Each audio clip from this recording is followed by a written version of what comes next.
एक बार मेरे साथ में सभी लोग मिलकर के भारत माता की भारत माता की भारत माता की। दोस्तों, शहीदों की नगरी शाहजहांपुर जनपद से आया हुआ हूँ, पूर्व सैनिक हूँ। जगदीश पटेल फौजी भैया मुझे कहते हैं। दोस्तों,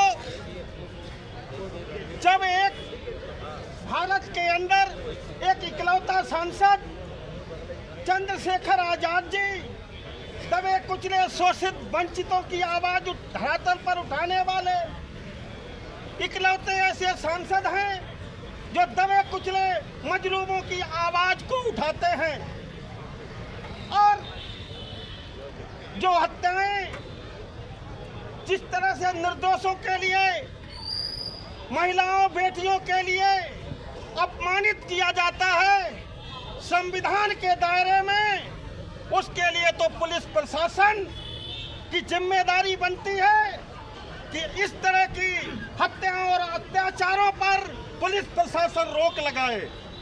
मुझे तो यही नहीं मालूम चल रहा है कि माननीय सांसद जी कोई विदेश के कोई बहुत बड़े आतंकवादी हैं जिनके साथ में एक अपनी आत्मा की सच्ची आवाज को जनता के अंदर पहुंचाने के लिए जिनके ऊपर इतने प्रतिबंध लगाए जाते हैं।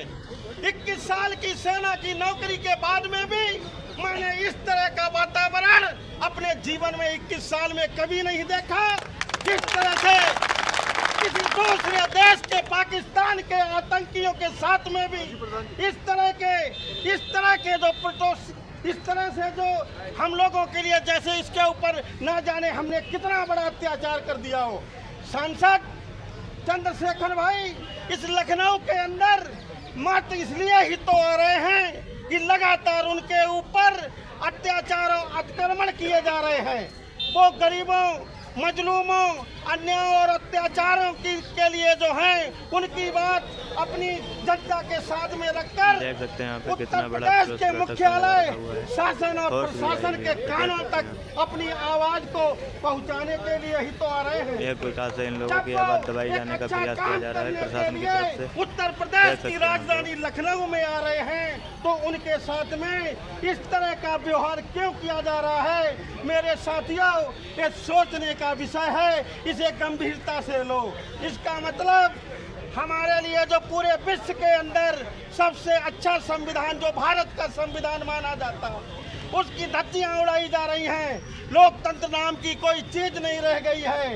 एक ऐसे व्यक्ति के लिए जो अपनी आवाज, मजलूमों की आवाज लखनऊ की धरती पर आकर के, उत्तर प्रदेश की राजधानी पर आकर के माननीय मुख्यमंत्री के कानों तक वही तो आवाज पहुंचाना चाह रहे हैं।